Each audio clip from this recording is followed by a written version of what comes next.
What's up, everybody? It's Chad. I'm back again with another episode of Ask Chad Grassy Logic. I'm fresh back off the boat from Hawaii. I got a little bit of a tan and, I'm a little refreshed. So welcome back, and hope you guys can welcome me back, and also welcome my guest today, Daniel from Botanix. Thanks for joining me, Daniel. Yeah, thanks for having me. Heck yeah, man.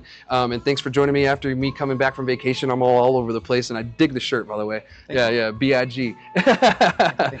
So, Daniel's with me today. He comes from Botanix here in Las Cruces. They're a manufacturer, but they do some other stuff too, and we'll get into that a little bit later. But I guess we'll just jump into the episode today because I'm going to be talking about Hawaii's market, and we're also going to be talking about those damn illegal Chinese farms that keep popping up everywhere. And it's not just in New Mexico, it's other places. We'll get into that. So, Daniel, thank you again for joining me, man. Would you mind, telling the everyone watching, who you are, a little bit about yourself? Yeah, definitely.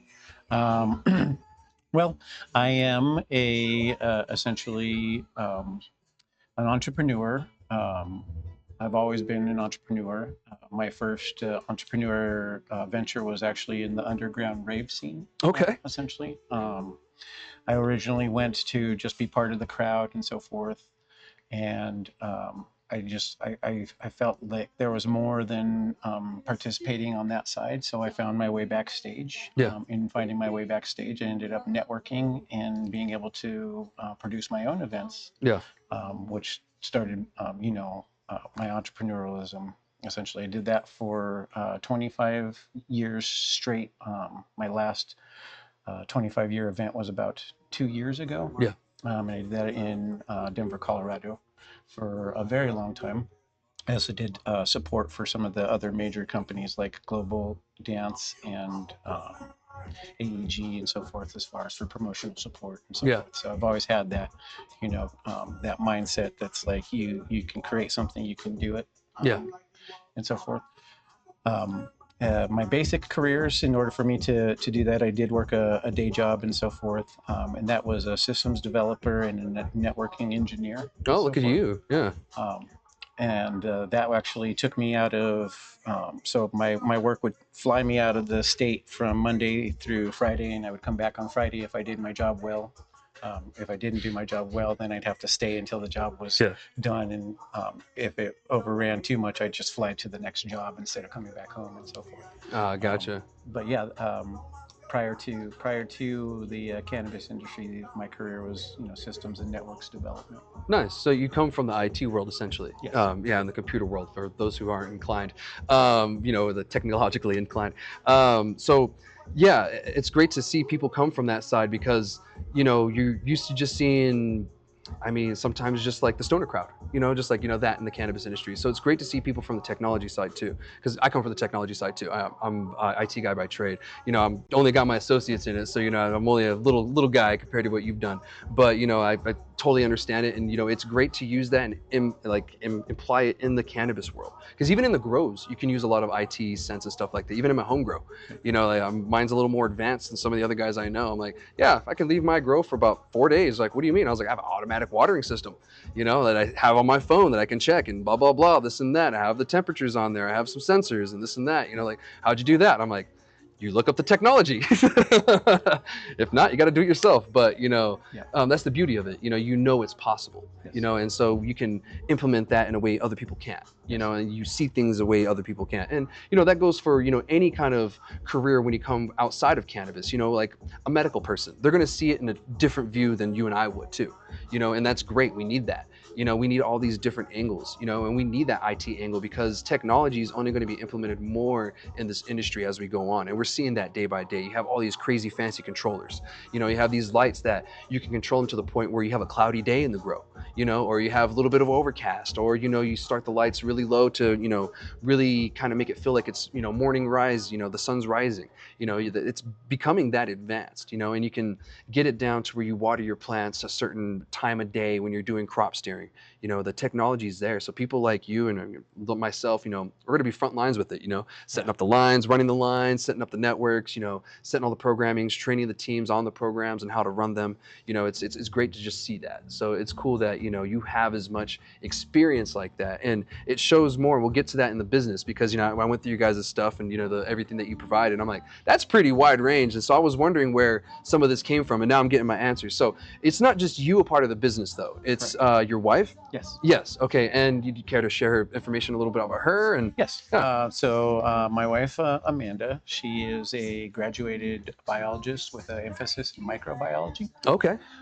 She is the actual president and owner, originator of the company. Mm-hmm. She started a CBD company in Colorado in 2016. Okay.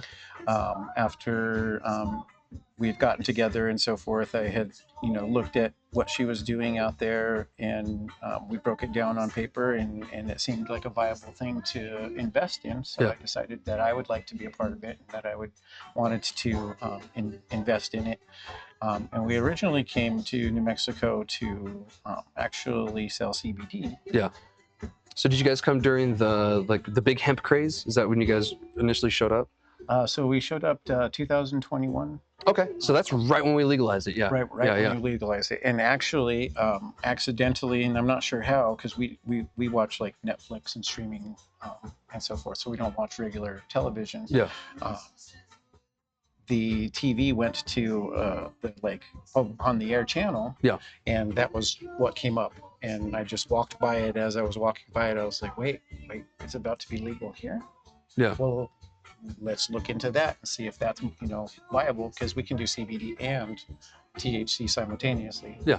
And so she was like, yeah, let's look into it. The numbers looked right, and so we said, yeah, let's go for it. Let's put our foot in the door. We want to bring quality versus quantity. Yeah. And Craft. Craft.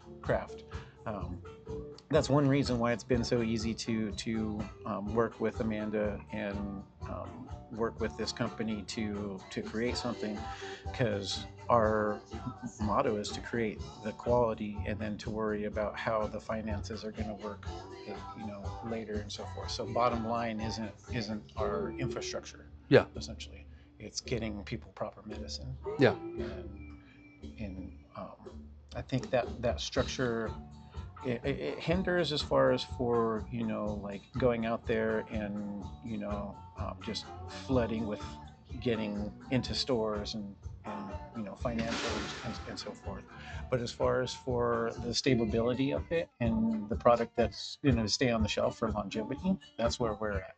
Yeah. We are now getting requests, because we're a small mom pa technically. Our volume isn't that of the larger manufacturers. Yeah. And we've now actually gotten a request to be contracted so that they can obtain our supply on a consistent basis, which is a good feeling for us to have a product that is so good that they wanted to contract it, because our volumes are, they go so fast. Yeah, yeah. And it's a lot of people don't know this, but with regular businesses, you just on regular business side, not even cannabis, usually you don't start making a good profit till year 5. And so some people are under the impression that in the cannabis world, and sometimes it does happen, don't get me wrong, that they're going to make money right away. Year 1, they've paid off their investors, this and that. Year 2, they're opening up a new spot or something like that. But that's not really the case when you're doing it longevity, long term, and doing it right. The income really starts to come after a few years of doing it. And you guys, I essentially think, are doing it right because you're focusing on the patients and you're focusing on the quality, and then everything else comes after that, because people do see quality and they do love quality and they seek quality. Yeah. It's just, is the price point there? That's always the hardest part. Quality and price, usually they're not together in the same place. Usually it's one or the other. So it's a real tricky thing to do. And then once you eventually get to the point where you can, then you start to see more and more progress made. So good for you guys, and getting to that progress, and doing it fairly quickly. That's within 2 years of, operating. And, that's a good little feat to get to, year 5, I'm excited to see where you guys will be on that step still, where you'll be at and how much more of the funds you'll be making. Of course, we have a bunch of stuff that's on the horizon to change. Of course, on the federal level, we have the rescheduling and possibly descheduling if it does happen, depending on our election this year and the way things go. We could see that in our near future, but I digress, because I can't predict the future. We're just here talking, speculation really, and what's really to come, because our own federal government doesn't even know how to go about Schedule 3 right now. They're still figuring that out. We're still under the 60-day public comment period. So they're still just getting our input. So if you guys haven't yet, please do make your public comment. It's easy to do. I'll try to share the link sometime this week so you all can do it, and then maybe I'll just do a little walkthrough for you guys, because some people need it, step by step. Especially the older crowd. The ones who don't know technology very well. But yeah, and that's great that you guys are doing good. So what are some of the products that you guys do carry or do manufacture? So right now, we manufacture 3 products total. We manufacture live hash rosin Okay. that has been nucleated so that they can be used in an all-in-one vape pen. Okay. And then we have our cured resin.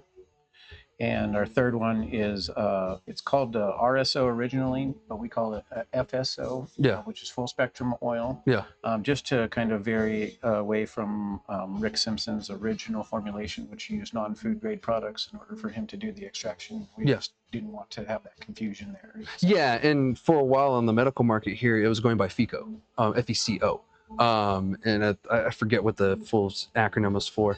But yeah, I remember, the RSO being confusing and the people going to FECO and then, whatever. So eventually we'll figure out one blanket term, but I like that term over some of the others because, they get kind of confusing and everything. So yeah, that is a thing. So if you guys hear RSO, FECO, or what are you guys calling it? FSO? FSO, it's essentially just the cannabis extract through isopropyl, process.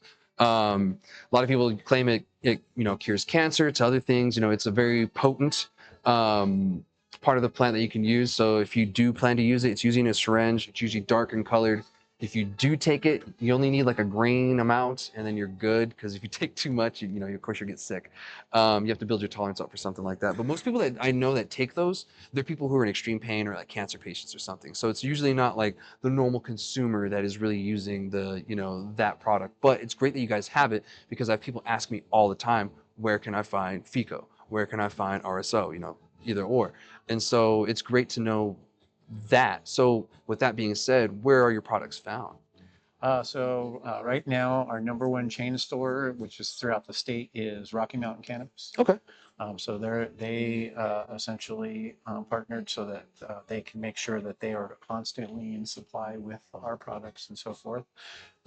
We are also in, I wish I would have brought a list with me. What's Karina's? That's Royal Road. Royal Road. So Yeah, we're yeah. in Royal Road Cannabis. We are in That's here in Cruces, by the way. Gringo Okay. Cannabis. Danielle's shop in Sunland Park. Smoking Rods. Smoking Rods. Amanda's more familiar with the list because she does all of the paperwork and stuff for that. That's a good, just to name a few. Yeah, that's a good lineup, to be honest. You got Sunland Park and you got Cruces. You have 2 areas kind of covered already. So I mean, and the Smoking Rods, they're more local anyway to Sunland Park, with their customer base anyway. So that's great to hear, because you're going to get the actual medical cannabis patients from New Mexico going to places like that. So it's good that you guys went to spots like that. And that's cool. I mean, so do you guys have anything in planned? I mean, I'm going to ask more people this as time goes. What about drinks? Do you guys have any plans to do drinks? Oh, I love to hear that, because to be honest, I don't know if you've seen my ranting about it or not, or if you just noticed it yourself, but drinks are going to be our future of cannabis. It's not going to be the only thing out there, y'all. Smoking will still always be a thing. It'll always be there. But I think the drinks are going to take over as king, of consuming, and that's not within like 10, 15 years. I'm thinking within the next 8. I think so. Yeah. Especially with how fast the microemulsions have started to finally develop and so forth. Can you break that down for the people who are listening, if you don't mind? So essentially, your micro or nano emulsions allow for water solubility of THC.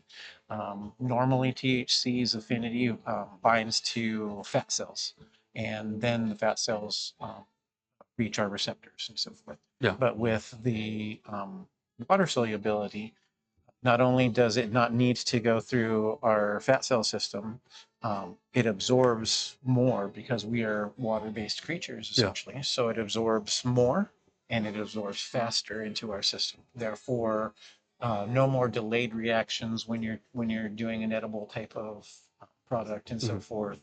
Uh, it allows for better dosing Hmm. in my opinion. Yeah. A lot of what I saw from original dosing and stuff like that was that wait time, and then people, didn't think that it was hitting them, so then they would eat another one, and then all of a sudden they wanted to go home, Yeah. or stuff like that. And with the nano emulsions, you can go slow and you'll feel it in 15 minutes, and you'll be like, I'm good. Yeah. I don't need any more, Yeah. and so forth. So I like the way that it reacts with the body without having to have um, external um, chemicals essentially Yeah. to get it to bind to your receptors better and so Yeah. forth. And to make people feel a little bit better, what's usually the process that you use to do the nanoemulsification, which is normally just breaking it down into smaller bits, right? Just to absorb easier, is essentially in the Barney terms. Um, That part I'm not as familiar with the actual process. We're still like researching it, but I yeah. believe it's an ultrasonification Okay.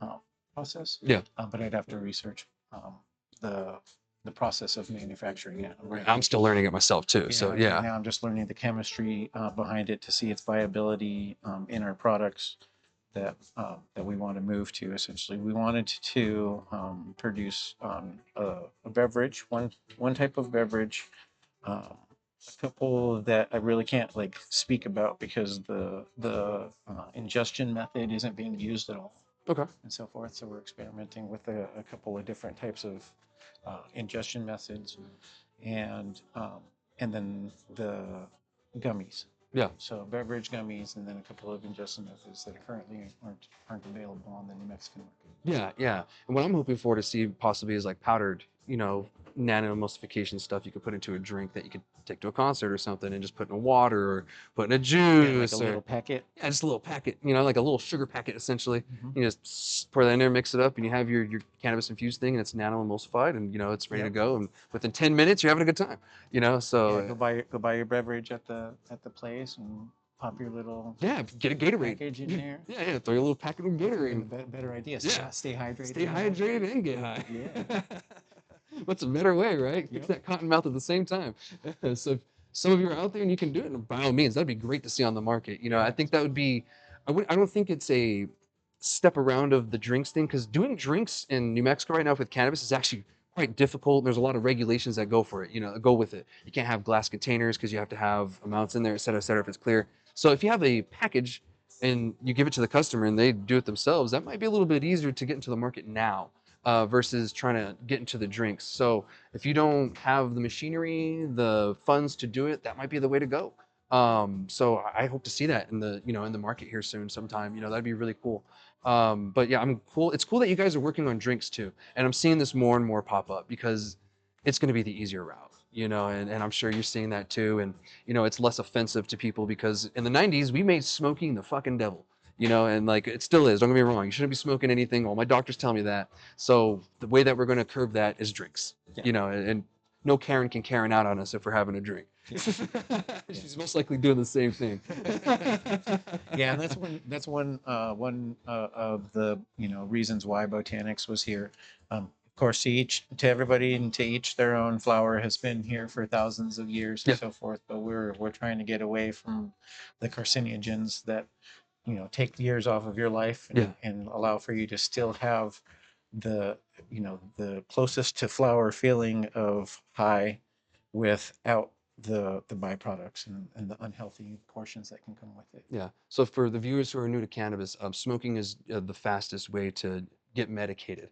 Edibles takes a little bit longer, and now with the nanomemulsification, it's coming a little quicker. But with smoking, you feel it within seconds to a couple of minutes.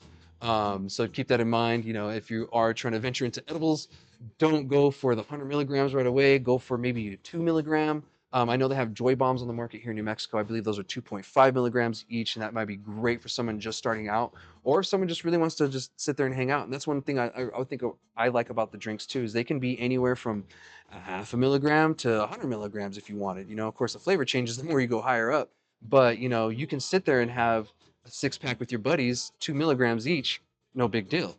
Or you can do 10 milligrams each. Sit there with your buddies and have a case of them if you want. And have a good time and have a good night, and no one wakes up with a hangover. So that's the cool thing I think about drinks is it's easier to dose than it is like flour and everything. It's just so everywhere, and the way the testing is right now, and the stuff in California with their testing going on right now, what they're finding, and it's going to be a little wonky for us for a little bit. And I think the drinks are going to kind of give us a little bit of a level playing field for a little bit. So And like the diversity of drinks, you got juices, you've mhm. got creamy drinks, you've got fizzy Yeah, drinks, you could go caffeinated beverage, yeah. You can go old school, make a shot. you can go you know, shot with it and so forth. And I think drinks will definitely be a big market, Mhm. just on as a analysis as a scientist and so forth. We're water creatures, we're drinkers, and we live in one of the hottest states. Yeah, And so that, quench your thirst, quench your thirst with something that feels good, yeah, you know. exactly.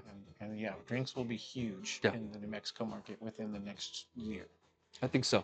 And I think within the 8, it'll overtake the flower smoking and everything like that. And then it's cool too because you can use existing infrastructures. There's certain bars that have shut down. They can use the bar to make cannabis drinks. You can make the same kind of margarita that you have at the bar, but it has cannabis in it. All it is just lime sour or lemon sour. It's sweet, not sweet and sour. It's lime sour. Sorry, I was a bartender for a little bit, and tequila and a little bit of triple sec, and that's about it. Some people put orange juice, but that's it. You can do the same thing. You just add a little bit of cannabis, whatever, in there, a little bit more flavor if you want, and bada bing, bada boom.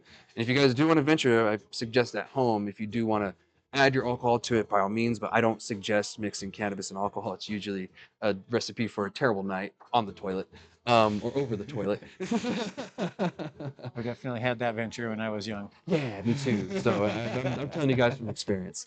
And I was going to ask you too, where did the name Botanix come from? Because I like to ask people where their names come from, because it's usually a pretty cool story. Um, so that's definitely a better question for Amanda, but it's all about botany. Yeah. So right now we are focused in the cannabis industry. Yeah. But Botanix is here because we truly believe that all of our medicine comes from plants, that we have lost our ways in um, like new society and so forth, the way things are governed and the way the laws have changed and so forth. And so a lot of medicines that were out there that were in the community, they're suppressed. Yeah. We have to find them again. And we have to go through our new processes to make sure that they're accepted and legal and uh, viable products and so forth. But I mean, if you look at Tylenol is a tree bark. Yeah. And so forth. Yeah. And so medicines come from plants. And so botanics means that we were here to extract from all botanical plants to provide the best medicine and quality medicine that we can. Yeah, because humans have been extracting from plants for, thousands of years, just from grinding it down, drying it out, whatever it may be. We've been taking that and doing that for a long time. And for some reason, instead of us trying to live with nature as one, we tried to beat nature. And I don't know if we didn't get the memo, but it's hard to beat nature. It's there for a reason, and it evolved that way for a reason. And if we try to fight that, we run into issues, and that's kind of what we're running into right now, the opioid crisis. Yep. We have other addictive stuff on the markets, when we're making these chemical compounds that make people more sick than it does, fix them. Like, but people tell me Marinol doesn't work at all. It's totally synthetic THC, but it makes people sick more than it helps them. For the simple fact that it didn't come from the actual cannabis plant, and that's my opinion on that one. But, from what we see, it just doesn't work like it should, and who knows, it could be for the fact that it doesn't come from the actual plant. And yeah, I agree that we've kind of lost our way in the medicine world, and we try to just beat nature when nature is kind of telling us, hey, Ben, that whole answer's right here. It's been here the whole time, and so. And from my research and stuff like that, I'm a firm believer that our current modern medical system has completely crashed what medicine is. Yeah. All of these pills, like your SSRIs and so forth, they literally are bandaging mental health Yeah. instead of healing mental health. Yeah. And the answers are already out there. Yeah. And we can seek them. Yeah. We just have to research it. We just have to find it and so forth. But Yeah. the way society has trained us is that we live in the day and age of the pill. Yeah. Essentially, Yeah. the pill is the answer. The pill is the answer. As somebody that has gone through my own uh, trials and tribulations and trusted that part of the medical society and so forth, I'd have to say that they failed me miserably. Myself too. Well, my family. My sister is a victim of the opioid crisis. She passed away, unfortunately, in 2010. To that, so yeah, I can totally agree with you that they failed us because instead of fixing the issue, they masked it and made it worse. And nothing was fixed and nothing got better. And so when I got back and I started dealing with PTSD, and even recently, when I had therapy, a year ago, whatever, I told the doctor, I was like, I don't want pills. I just want tools to figure out how to fucking deal with this. I don't want to mask it. I just want to figure out a way to live with it or to know what I'm feeling. I want to be educated enough to know, okay, I'm feeling like this. Well, that's what this is, and this is what's going on. Versus me going, well, I just need to take this and I'm going to be okay.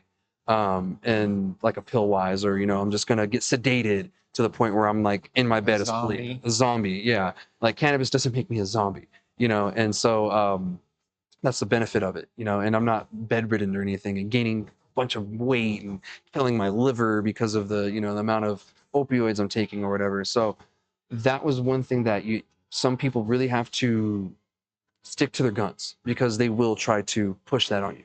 And if you don't want to do it, don't do it.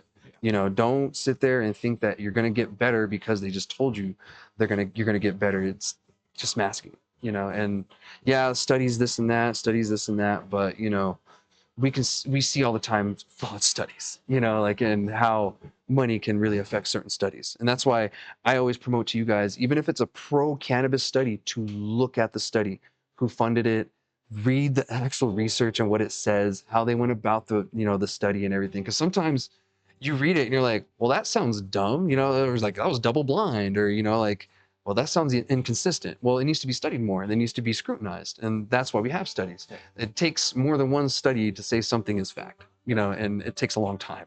So, yeah, I mean, I'm sure you've seen many studies, and I don't know, have you been a part of any studies in the past?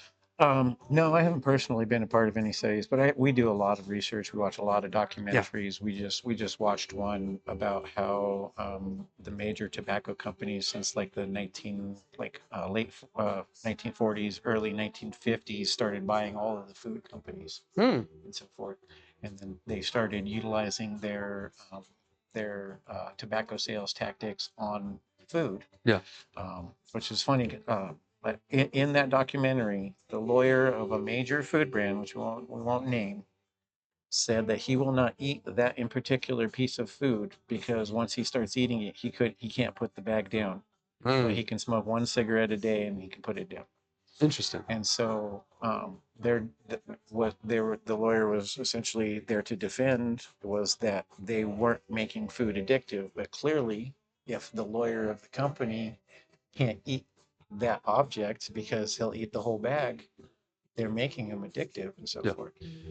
In the documentary, it showed how they purposefully are using chemistry to force all of these endorphins and dopamines and other things that normal food just won't do. Yeah. To get you to go back to processed foods. Yeah. Like, so they're literally tricking us with chemistry now and putting it in our food, and then we're eating it and we're like, oh, this is great, and it's just the chemicals that they're putting in it to release those extra endorphins, dopamine. It's for us to go back to it. Yeah. So they call it junk food for a reason, because it totally whatever's in it. That's unfortunate to hear and everything. And yeah, it's great that you guys do your research and everything. You keep, tabs on things, because who knows, certain chemicals that people use in the cannabis industry could be used by those companies, don't even know it, and like they just use it because, well, Cheetos doesn't use this, so I'm gonna use it too. But there's, maybe some properties that make a patient sick, like maybe that patient stays away from Cheetos because a certain ingredient in there makes them sick, so it's better to go more of the natural route, especially in the cannabis world, because we deal with so many patients, versus going the artificial route, because you're just going to run into issues. And then you're going to lower your customer base, the availability of it. Yeah, and in that documentary, they showed that the tobacco/food companies now are the ones that are generating the research papers. essentially. So Yeah. they're paying for the research Yeah. articles. They're paying the companies to go in and say that these foods are safe for you and Yeah. healthy, and make their marks where they need to make their marks. Super sugary cereal is good for you, and like, why is my child fat? You need all the meat in the world. Yeah, yeah. No vegetables ever. What are you talking about? Yeah. Put that watermelon down. I love watermelon. But yeah, well, let's jump over and let's talk a little bit about your DJing stuff. So I came across you and your wife one day. I was down in Chaparral and I saw you guys DJing. I had no clue you guys DJed. So do you care? I mean, you mentioned at the beginning of the show you were, in that kind of, underground thing at the beginning, and you kind of been there, one of the OGs, I guess, from the raving era. So care to explain about that a little bit? And I know we got this right here too. Sure. So my performance name is Raptor. I have been performing since I was about 15 years old. I started just playing with my sister's boyfriend's turntables, essentially. And then it was fun for me, so I bought my own equipment, like real cheap, Gemini turntables, like the cheapest you can get, Yeah. and so forth. Because I was just going to do it in my room, and I was just doing it for fun. Yeah, just to mess around. But I started getting really good at it, and like I've always been an introvert, and I'm not one that like to boast about it or anything like that. But my friend Vince, who passed away from cancer, he kept just encouraging me. He's like, bro, you need to come spin at a show. You like let him know you can spin at a show. And so he finally got like a club night, and he was like, I'm booking you. And I was like, sweet, I get to spin in front of people. Nice. Cool. And he's like, what time do you want to spin? And I was like, I don't care, open or close. And he's like, all right, you're on at 11. And I'm like, what? And he's like, one day you're gonna realize, but you're on at 11. That's your time. And I'm like, man, that's your headliner spot. And he's Yeah. like, just come play. Yeah. It's always just been like been that for me until 2002, when my girlfriend at the time entered me in a DJ contest because I was spending too much money on the records. Oh yeah. She had walked by this this bar that was having a DJ contest for Coors Light, and she just signed me up. And she came in and she was like, "Hey, you want to do this DJ contest?" And I was like, "No, not really." And she's like, "Too bad, I signed you in." So I went and I did it. On the final night, I had to face 12 DJs at the same time, and it was all done by crowd decibel level test. And they could have thrown my vote by stepping over the line, because if you step over the line while they're voting, then it cancels out Really? the vote, and you have to like do the crowd thing again and so forth. Oh wow. But I literally had one. His name's Scott. So Scott, if you get to watch this, know that I mentioned you in this. But one of the other DJs that was in the contest with me was standing right next to me, cheering for me. Yeah. When it was that final crowd applause and so Yeah. forth. And I ended up winning. I won 2 Technique turntables, a mixer, 2 needles, and $1,500 cash, and recognition as the Coors Light DJ Championship for 2002. Dang, dude, that's actually pretty cool. And I'm sure that was, a little game changing for your DJ experience. So you got better equipment, got a little bit extra money to spend on whatever else, and Because I got the extra turntables, I actually sold that so I could buy a computer to produce music. Okay. And do graphic design so I could start doing flyers for my own events. Okay. And it put my foot in the door for me to start producing my own shows. Yeah. At that point forward, I had been doing like little pocket shows like here and there, but I bought a G5 computer. I'm not sure if you remember like the G5 towers, Mac G5 towers. That's what I bought with that $1,500. Okay. And solid investment. And the other, like, I think I got like maybe 2,000 for the 2 turntables, so it was like a $3,000 computer. Yeah. And then that paved the way for my future in the rave industry and so forth. If you guys don't know, Macs are really good for creation. Content creation, music, editing. Most of the better producers use Macs. From what I've seen, even South Park, they use Macs. To make all of their episodes. Yep. So yeah, they're really good devices and really great for content creation. So if you guys, Gino's waving at me like, get out of here. But truth be truth. So that's cool to hear, man. So what's your plans for the DJ thing alongside of cannabis too? Do you plan to just play on more shows or? So what I would like to do essentially is, since I produced for 25 years, it's a part of me. I would like to get the cannabis community involved as far as for backing to get us the venues and the talent. And then us pool our crowd essentially and allow for us to educate the future cannabis consumers with live music. Yeah.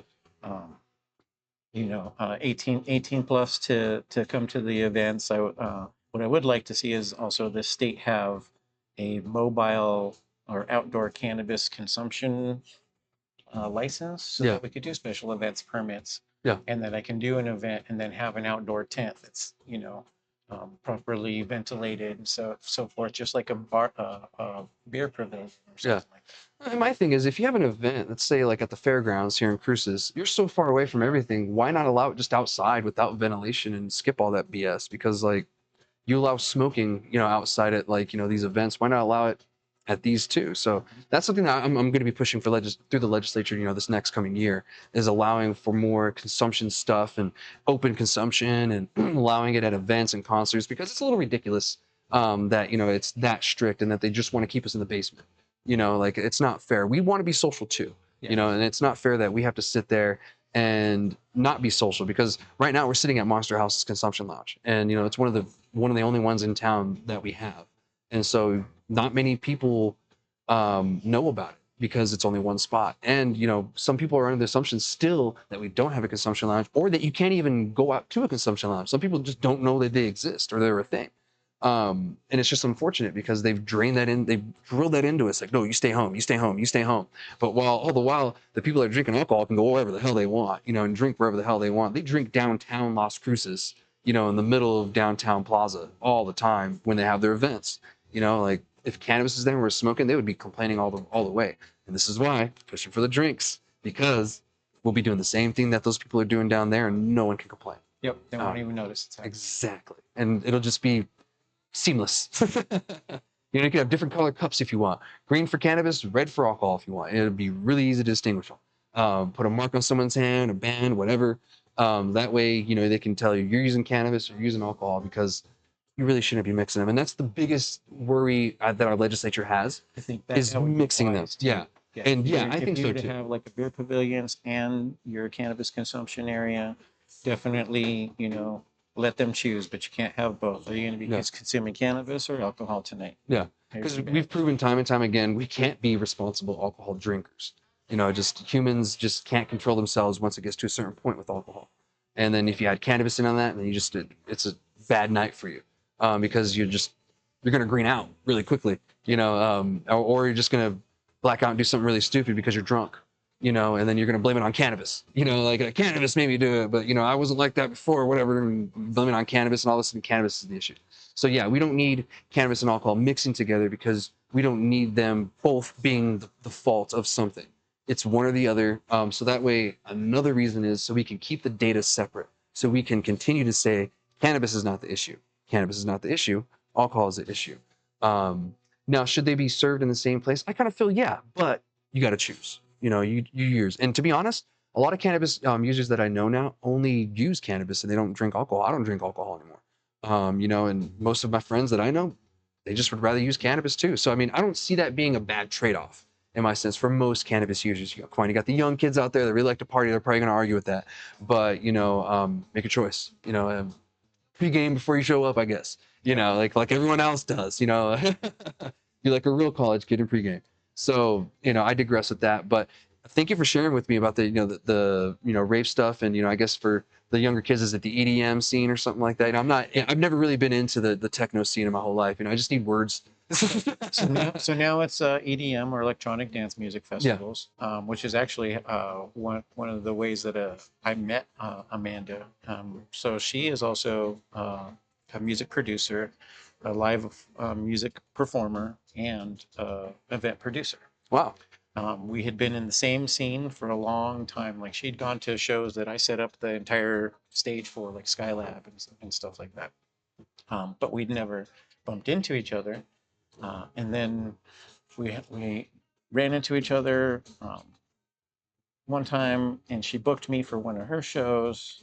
And then shortly after that, we started hanging out and just really got along. Yeah. And it led us to building a company together. We're married. We have a beautiful 3-year-old daughter. Good for you. Congrats. And we just living the dream. You really like when you find people that are similar and you have those that much similarities and so forth, it's that much easier to bond with those people and to have that much more of a like tightness. Yeah. She supports all of the things that I am, uh, as far as for engineering and science, chemistry, and so forth. She's always been supportive. Um, whereas to like some of my family didn't even know, that I did science and chemistry and Yeah. stuff like that. But yes, she's released a lot of tracks. So she's actually out there on Apple Music, Beatport, What's her DJ name, if you don't mind me asking? Miss Jada. Miss Jada. Okay. Miss Jada, and it's spelled quite unique. So it's MISSJAEDHA. Okay. But yeah, if you type in Miss Jada in Google, she'll pop up right away. You'll see her on iTunes Music or Apple Music, I think it's called now, Amazon Music, Tidal Music, all the major like digital platforms. You can Nice. get releases of her. Yeah, so you guys are still pretty passionate about that. That's great. Yeah. Yeah, and you do the Botanix thing on the side because I mean, you guys, you provide not just your manufacturing, you also do consulting, and then you had the printing, like the label printing, even. I mean, you guys do that, and then I saw that you guys also do graphic design for people too. So I mean, I guess I was going to ask you where that came from, but obviously came from your side because you did it for so many years. But does your wife do that as well with you, or? She always has input on what we're trying to develop and so forth. She lets me do as far as for lead in graphic implementation, perspective views, just kind of like the basic things for art. Yeah. She always is right there, side by side, 50-50, implementing so that we make these images work and function properly. Yeah. Nice. It's I mean, I won my first award for art in the second grade, and my third grade teacher, actually Miss Stanley, took me out of class because I was hyper and stuff, and took me to the print room so that I wouldn't be the class clown and like disrupting everybody and so Yeah. forth. So I took that with me, through my life and so forth. I'm actually very happy that she had done that, because that actually got me when I had like if I ever needed side money and stuff like that after I got that Mac computer. Yeah. People were like, "Hey, can you draw me something?" I'm like, "Yeah, $50." Huh, Yeah, nice. Yeah. $100. Yeah. I'll draw something real quick. Yeah. You know. I was selling illegal CDs back in the day.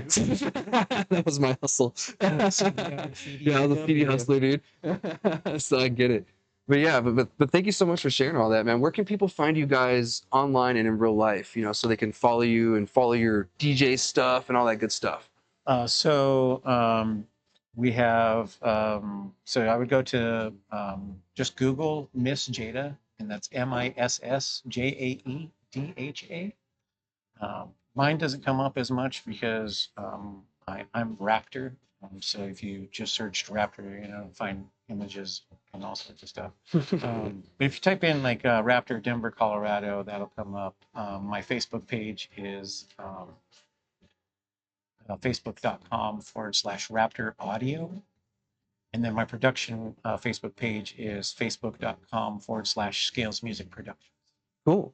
Awesome. Well, appreciate you guys sharing that. If there's anything else you want to share, go ahead. But I mean, I thank you so much for, joining me today. And I look forward to continuing this conversation with some other topics, man. We're going to talk about Hawaii. Yeah. Last thing I would share is, if you do see a Botanix product, we do have one of the only child safety locked units that are out there in the New Mexico market. That was one thing that we were very adamant about, was to protect children. Even though we have our own vices, they should have some protection and so forth. Yeah. If you're out there and you see a Botanix product in the store, give it a try, and I'm guaranteeing you won't be disappointed. Awesome. And I look forward to seeing those drinks, brother. Heck yeah. Heck yeah. Well, let's continue on the conversation. I'm going to share with y'all my experience in Hawaii as an out-of-state patient. And, I really like going to other states' markets because you get to really see how they're implementing their laws. I compare it to New Mexico, of course. It's not going to be like New Mexico anywhere else because we're so different. And that's no different for Hawaii. Hawaii is totally different. It's similar because, you have the biggest the most populated island and the capital on one island, separated from everything else, just like Albuquerque. You know, it's its own little area, separated from everyone everywhere else. We're 3 hours away from it, you know, down here in the south. So they have that disconnect from the other islands sometimes, and so you can see that in their medical cannabis program. But it was really great to get back to Hawaii, you know, hang out with all my friends, you know, really check out the market and everything. It's a cool market. You know, they've had a medical cannabis program since the 2000. They were one of the first states to have a medical cannabis program, which is, you know, they're early adopters of it. But they were stagnant for like 16 years with their program for the most part. Little changes here and there. And then another thing that was weird about it, because I lived there from 2008 to 2012 when I was in the military, and when I got out of the military, I lived there for a little while too. And I was going to become a patient there, you know, before I came back to New Mexico. And I realized that I had to go to the police station to do all my paperwork for the medical cannabis program because it wasn't under the Department of Health in Hawaii. So at the time, yeah, and this only changed in 2016. You know, like it was like that for a very long time. And I got out of the military 2011-ish, and you know, this was 2012. I was thinking about 2011, 2012 when I was thinking about doing this. And so I was like, that's crazy. And they didn't have any dispensaries at the time, so you had to either grow for yourself or figure it out. Like it was here in New Mexico, very briefly. You know, we got a medical program in 2007. And then we didn't have dispensaries. So I think about 2010, 2011 is what I'm told. I didn't show up to 2013 as a patient. By then we had a couple of dispensaries. It wasn't very many. I lived in Alamogordo at the time, so the only choice I had was coming here to Cruces for the 1 or 2 spots I have, or Rio Doso for the 1 spot that was there. And that was it. Those are the only choices I had. So I understand being a rural patient, it sucks, you know, because your options are like zero. Yeah. And that's one thing that Hawaii kind of has. But Oahu itself doesn't really have that issue because it's the most populated one on the island. Because I had options in Waikiki, or I had them over in like near Aiea, you know, or, you know, which is more center of the islandish near Pearl Harbor.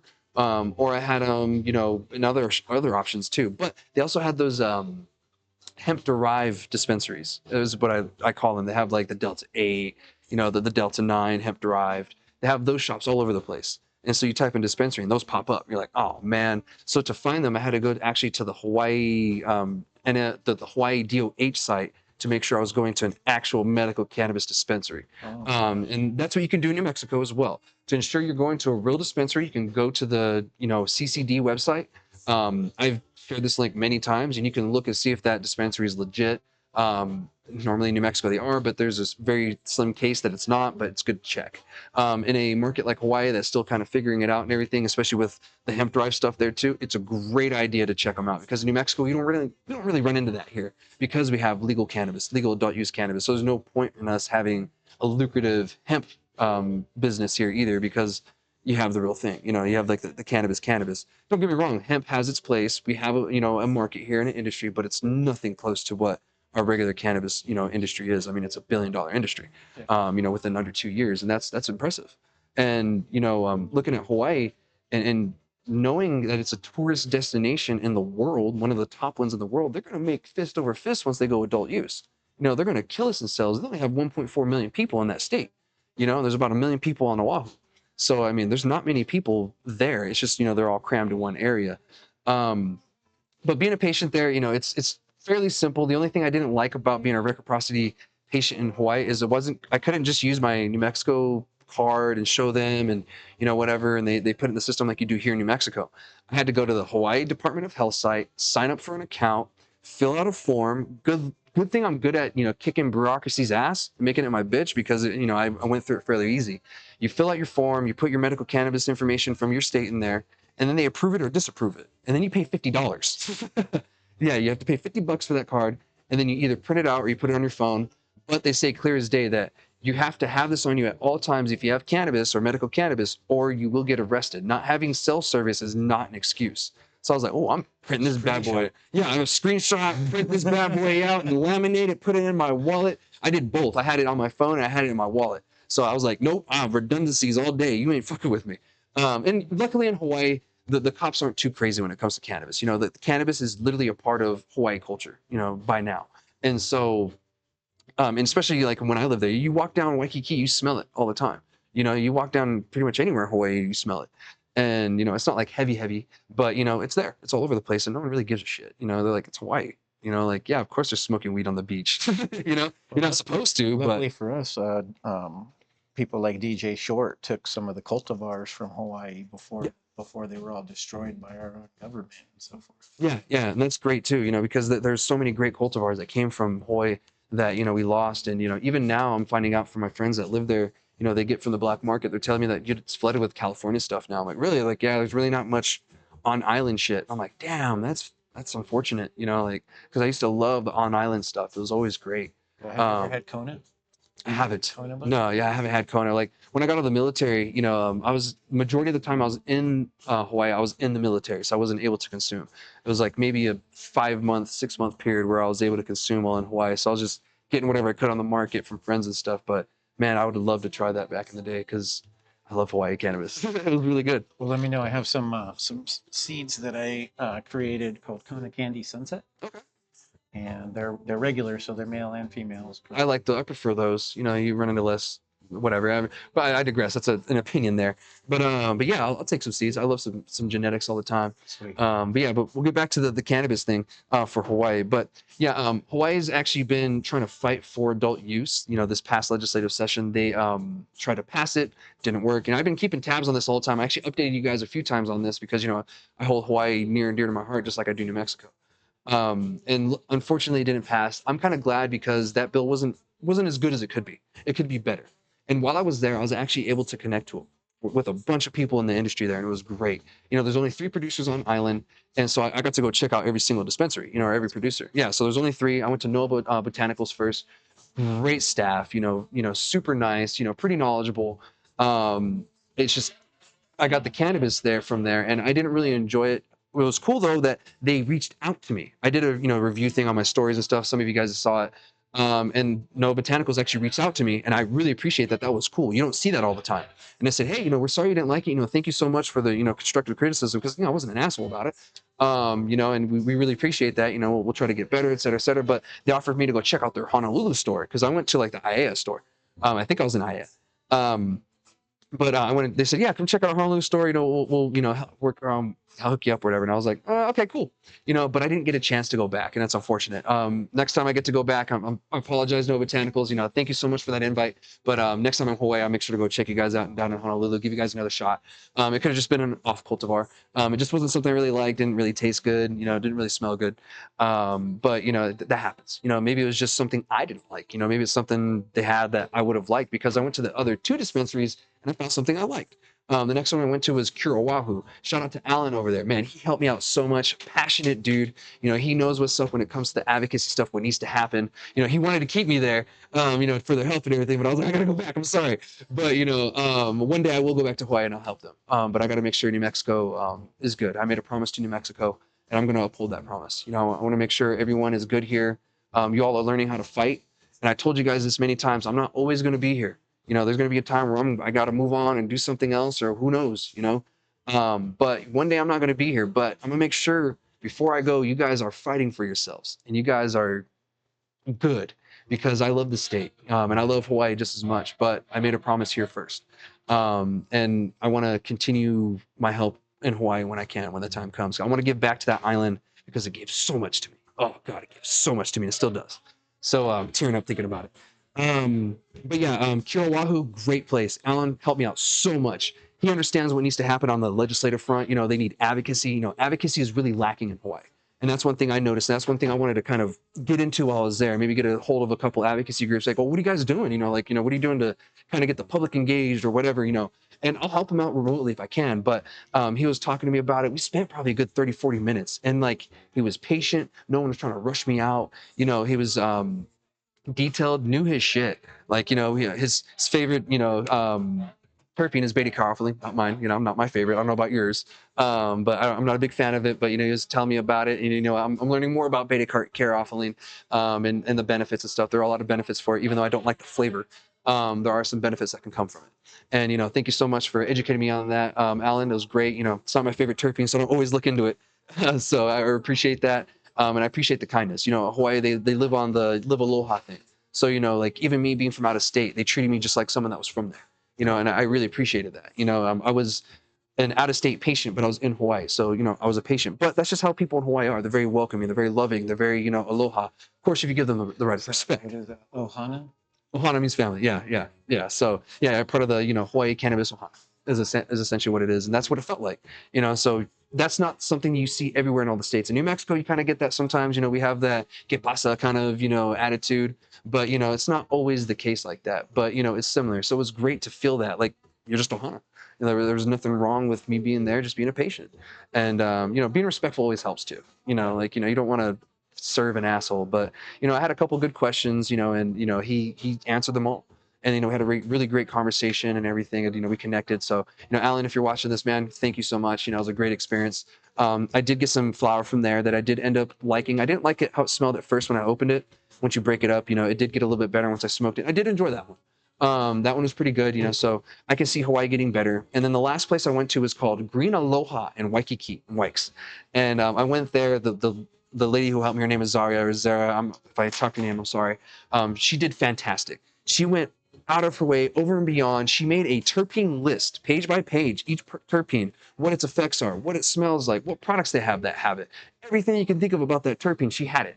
And I was just like, I'm blown away. I was like, and you did this by yourself? She's like, yeah. I just, I figured it'd help. I was like, no, this helps a lot.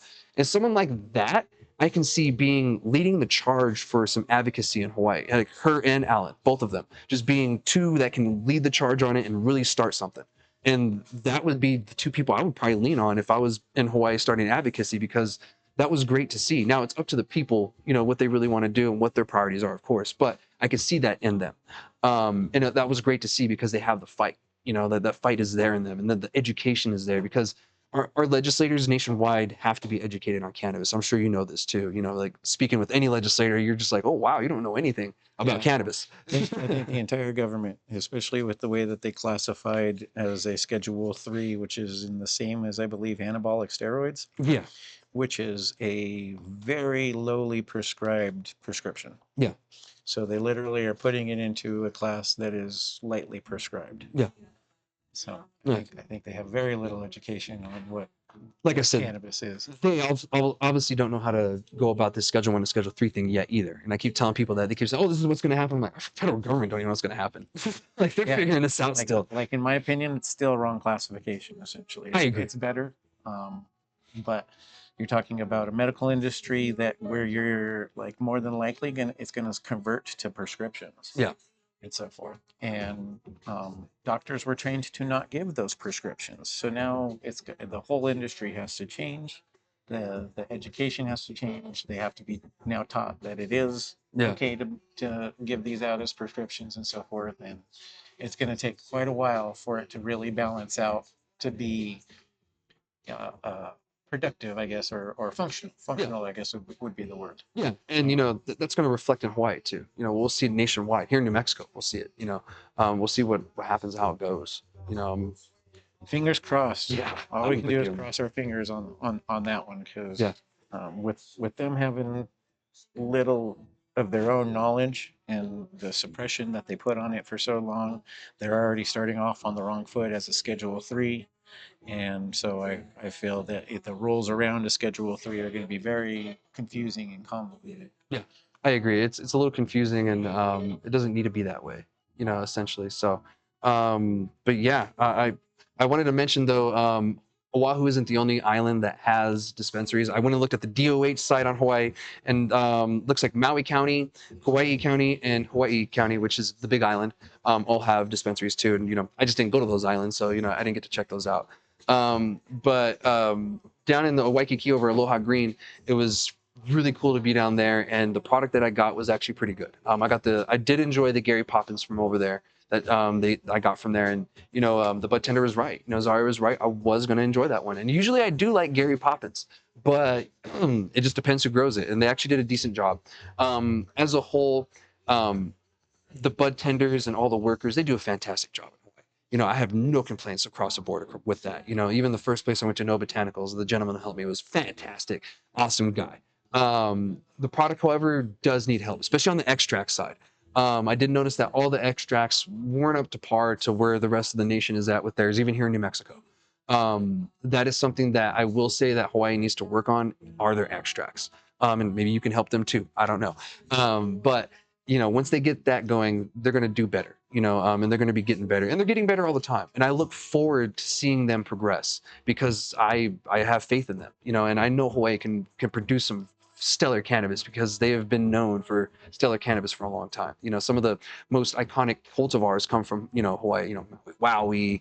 Then you have, the just the shorts, all that. And then you have, all the other ones. And then the ones that pop up that people don't even really know about, the ones that, when I lived there, I heard about, and I probably forgot since then what they're called, but it's all over the place. So I'm excited to see what Hawaii can do.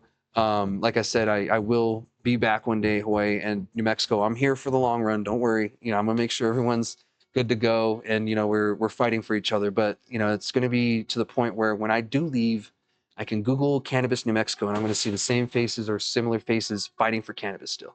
And that's gonna be the time when I know it's time to go, because you guys won't always need me. And that's been the case the whole time. That's been my plan this whole time, was to get you guys fighting for yourself and then dip. Get on my own and get back to Hawaii, because my plan was to stay in Hawaii forever, actually. But I love that state so much, and I care about it so much, just as much as I do New Mexico, that I want to see it thrive. I want to see it do what we're doing and better, and I know it can do that. And so even if me just going there, helping them, teaching them how to fight like I'm kind of did here, I'm cool with it. I get to go surfing too and fishing. So, I mean, it's added to the list. So, all in all, I mean, the Hawaii trip was really cool. It was refreshing. It was a great vacation, but I also was great to connect with those people in the cannabis industry there. And, like I said, I'll be back, but, for now, I have a lot to do here in New Mexico. So, we'll see what goes from there. But before we move on to the last and final topic, do you have anything? Yeah, I really wanted to see, the growth of cannabis throughout the entire United States, so that the segregation from states will not have so much animosity. Yeah. Things will balance out. People like Legacy Runs are stopping floods from, having their products come cross borders and stuff like that. Yeah. And maybe interstate commerce, to where, good products can travel from state to state. Just like the name brand Coca-Cola or Tylenol or so forth. Well, we have a trigger law here in New Mexico, to where once that's federally able to happen, it just takes 2 governors to agree. And to be honest, I think that's going to change in the future in the legislature. But we have a trigger law here. So once that's able to happen, we can do it. And I'm with you on that. I feel there's products in New Mexico that could do great in other markets too. So I look forward to that as well. So it's like each area is its own culture, essentially. When I was doing my telecommunications systems and networking development, I flew throughout the entire United States, and you'd land in a certain spot and it's a different culture. You'd land in Florida, it's a different culture. You go to Oregon, it's a different culture.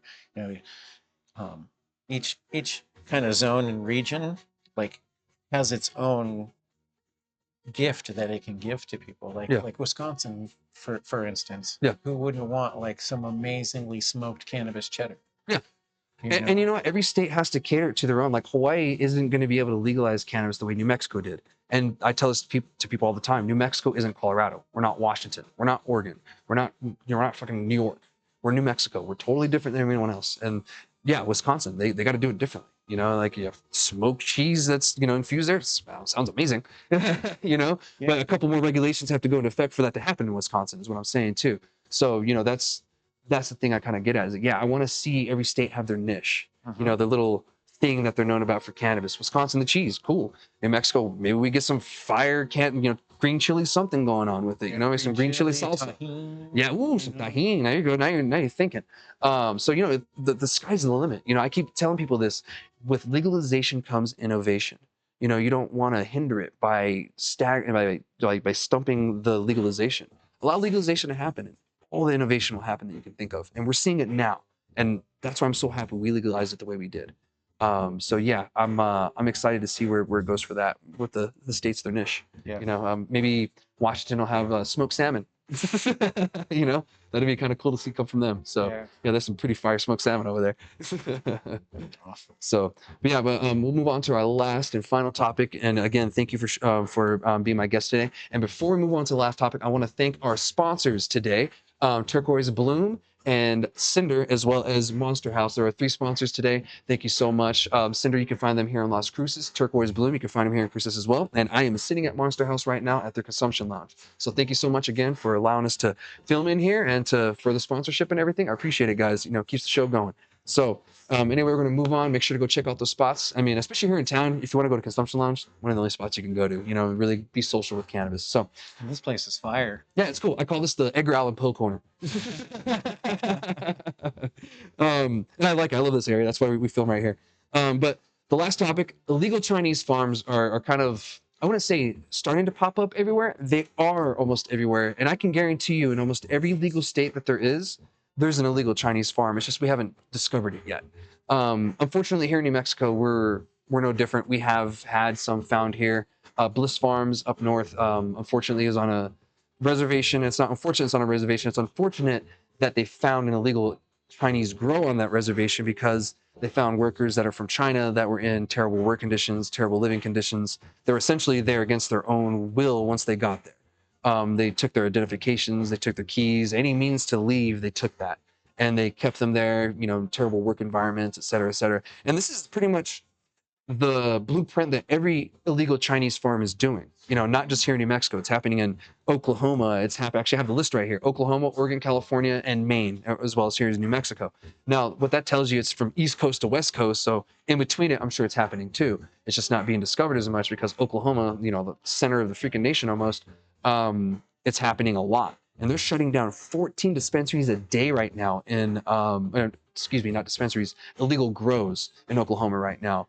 And that's crazy because Oklahoma has been known to have crazy amount of illegal grows. Even when I was there, right at a buddy's cousin's farm, and right next to him was an illegal Chinese farm, like just sitting there chilling. And no one really knew because how Oklahoma went about it. They went a little too loose, so now they have that issue. Our issue in New Mexico is that this particular farm happens to be on a reservation.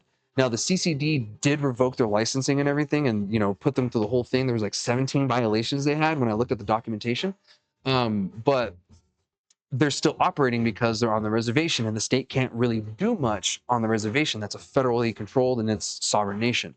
So New Mexico, our issue is the fact that our state's hands are tied, and that's not going to change until the federal government steps in on the reservation and does something. And to be honest, it's either going to be the tribe that does something or the federal government that has to do something. And to be honest, the federal government's probably going to rely more on the tribe to step in because Bureau of Indian Investigations, or the BIA, if you guys don't know, are a federal entity. They're federal police officers that work on the reservations, and they could by all means intervene if they want. But I don't know what's going on with the tribe right now to say like, hey, we're going to allow this to keep going on, because that's unfortunate. It doesn't look good for New Mexico. If we have these illegal Chinese farms going on, and these people, not the fact that they're just illegal, it's the fact that they're treating them terribly. It's one thing if they're illegal, but you take their phones, you take their IDs. Kidnapping. Yeah, you're kidnapping. Human trafficking. Human trafficking. It's modern day slavery is what it is. And that just doesn't look good on us. So even when I was in Hawaii, it got brought up. Oh man, sorry to hear about New Mexico. I was like, what do we do now? And then they brought this up. I was like, again? I was like, yeah, because last year, if you guys remember, I actually brought this story up. And it was initially when they found out that, they had an illegal grow there, because on the reservation, they did put in a licensing and they did get approved through the CCD, but they had more plants than they were supposed to have. And then they had all these illegal workers, et cetera, et cetera. So they got fined like crazy. And you guys can look up the documentation online. It's on the CCD's website. I post it all the time. It's usually on the bad kid list. You can see it there. You can see exactly everything that they did wrong and they got marked for. So they should be shut down right now, but they're still operating. And my fear is that how many more of these are going on that we just don't know about? Because I also found out, months ago that there's an influx of Chinese immigrants coming from the Mexican border coming up. It's a very known statistic. I looked it up myself to confirm it, and it's true. Now, a lot of people, I heard a couple of people say, oh, they're going to start a war. These guys are fighting age. But when I see this and I see the states that have this, it makes me wonder, are these illegal immigrants going to these illegal Chinese farms? Because Oklahoma has a lot of them. And there's a lot of these Chinese people coming in illegally. So what that tells me is they're fueling their farms with these people coming illegally. Because the guy that was in the article that was here in New Mexico that got out, he said that, yeah, I was promised by someone, this amount of money. He showed me his pay stubs. So they had me go to somewhere in Europe, and then I went to somewhere in South America. Then I ended up crossing into America through Mexico. And I was like, well, that sounds familiar. you know, from the other stories of the people crossing, you know, the ones that get busted, you know, they went this and this and this. So I'm thinking that a lot of these people, not all of them, a lot of these people that are coming from China, crossing the border from there, are going to these Chinese farms, and they're working there, and they're being given a false promise. And then once they get there, that promise is never upheld, and, you know, they just get treated terribly, probably till they almost die. You know, they're probably gonna work them to death, to be honest, and then try to hide it somehow. And I know I've rambled on a little bit, but what are your thoughts on this so far? I think it's horrendous. Yeah. Just the human trafficking portion alone is heartbreaking. Yeah. You know, to think about. Like I couldn't imagine like one of my relatives or you know anybody just being into that position, being tricked into these thoughts of like future and hope and goals and you know all that, and then just totally taken advantage of for $1 billion industry. Yeah. Like it's not like they can afford to pay these people. They can afford to treat people right, and they choose not to. Yeah. And it's heartbreaking. It is, and to like hear that. And it's unfortunate that it's going on in our own state, you know, and that's even more heartbreaking because, you know, and the fact that it's on a reservation, you know, it's just like, like, why is this being allowed to even continue? Well, it sounds like somebody on the reservation is also, you know, privy to the acts that they're doing. Because somebody has to be allowing it. Yeah, on their land and so forth. Yeah, because I mean the Chinese people don't live on reservations in this country, so you know it's alarming. It's usually the Native Americans that are living on the reservations. They control it. So yeah, it has to be someone that owns the property, gave them permission, et cetera, et cetera. So yeah, and you guys can find the article. You know, they're pretty open on the internet. You just Google cannabis New Mexico reservation cannabis. I said cannabis twice, but if you search that, you'll be able to find the article. It's pretty easy to find. They're talking about it all over Twitter or X right now. And I was looking up for cannabis news stuff today, and all over the place they're talking about this. And it's sad because our name just gets thrown out there because the guy who got away was in New Mexico, and then he was giving everybody the information from there. So that's pretty much all the information I have for that right now, and I'll keep you guys updated as more information comes out. Like I did the first time. It's just unfortunately a year later, the same place with the same issue is going on and nothing is being done. And to be honest, this is the fault of our federal government, because if our federal government didn't have cannabis classified where it does, this probably wouldn't have happened in the first place. You know, and it's unfortunate that they've decided to go illegal with it and stay that way and refuse to budge. So now we end up with issues like this, you know, where they could do something, but they're probably not gonna. So we'll see what happens. Thank you so much for joining me again. That's all I have today. Thank you all for watching, and thank you all for being patient while I was on vacation. Y'all had an episode while I was gone. That was a busy week, by the way. And I'll keep you guys updated on the Hawaii stuff too. You know, I'm kind of curious to see where they go with everything. And thank you so much again for showing up, man. It was a really, really good conversation. Thanks for having me. Cool. All right, guys. Well, I'll see you next week. Same place, same time. All right. Shoots.